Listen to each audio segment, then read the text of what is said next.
Break के बाद आप सभी का स्वागत है। पश्चिम बंगाल उपचुनाव को लेकर आपको अपडेट बता दें। टीएमसी ने जंगीपुर, शमशेरगंज और भवानीपुर तीनों ही सीटों पर लीड बना रखी है। तीनों सीटों पर टीएमसी ने लीड बनाई है। भवानीपुर में टीएमसी आगे चल रही है।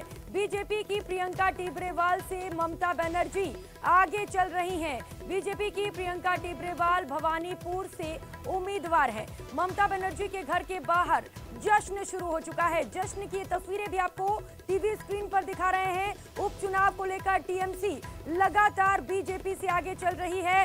बीजेपी ने प्रियंका टिब्रेवाल को उम्मीदवार बनाया था, उस सीट से भी प्रियंका पीछे चल रही हैं और ममता बनर्जी इस समय तीनों ही सीटों से आगे चल रही हैं। पश्चिम बंगाल उपचुनाव को लेकर ये बड़ा अपडेट आपको बता रहे हैं। टीएमसी ने जंगीपुर, शमशेरगंज और भवानीपुर तीनों ही सीटों पर लीड बनाकर रखा है। जश्न का दौर भी शुरू हो गया है। ममता बनर्जी के घर के बाहर इस समय बड़ी संख्या में लोग पहुंचे हैं और जश्न मना रहे हैं। ये तस्वीरें आपको दिखा रहे हैं किस तरीके से जीत की उम्मीद को लेकर जश्न शुरू हो चुका है।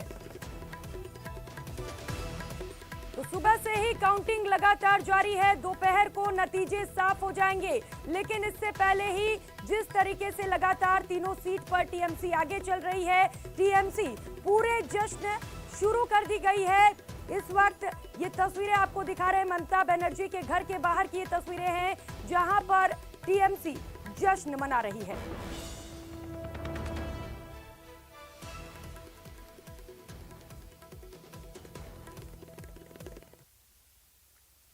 पिछले 2 सालों से राजस्थान राज्य पक्षी गोडावण की बची आखिरी आबादी को कैप्टिव ब्रीडिंग के जरिए बचाने में जुटा है। कैप्टिव ब्रीडिंग के जरिए इस प्रोजेक्ट में सफलता भी मिली है और नए चूजे पैदा होकर बड़े भी हुए हैं। राजस्थान में गोडावण संरक्षण के प्रयास अगर इसी तरह से जारी रहें तो आने वाले समय में जल्दी ही गोडावण के संकट से बाहर आया जा सकता है। पीएम मोदी भी कुछ दिन पहले राजस्थान के इस प्रयास की तारीफ कर चुके हैं। जो प्रक्रिया निर्धारित की गई है विचार विमर्श करके सभी विशेषज्ञों से, वो ये है कि हम करीब 25 GIBs की एक फाउंडर पॉपुलेशन तैयार करेंगे, जिसके उस फाउंडर पॉपुलेशन के जो बच्चे होंगे उनको फिर हम रिलीज करने के लिए कार्रवाई करेंगे। गोडावण जो राज्य का पक्षी है, वन विभाग की अनदेखी के चलते 5000 गोडावण की जो संख्या हुआ करती थी वो घट करके लगभग राजस्थान में 50 रह गई। तो ये शुभ समाचार है, इसके लिए वन विभाग बधाई के पात्र भी है। देहरादून का वन्यजीव संस्थान, आबू धाबी के कुछ वन्यजीव विशेषज्ञ और राजस्थान का वन विभाग मिलकर के जैसलमेर में प्रोजेक्ट गोडावण एक जो शुरू किया है, उसमें 6 अंडे मिले हैं। उसमें 2 अंडों में कुछ चूजे निकले हैं, 2 एक करीब। तो ये अच्छा शुभ समाचार है। कहने को तो गोडावण राजस्थान का राज्य पक्षी है, लेकिन ये पक्षी अब लुप्त होने के कगार पर पहुंचता जा रहा है। केवल राजस्थान के ऊपर ही ये दारोमदार है कि रेगिस्तानी इन टीलों के अंदर इस गोडावण को बचाया जाए।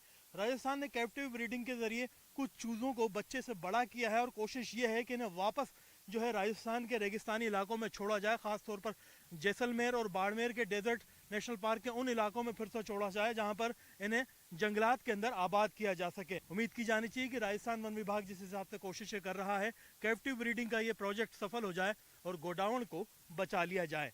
कैमरा पर्सन मान सिंह के साथ में अरबाज अहमद, न्यूज़ 18 के लिए जयपुर से।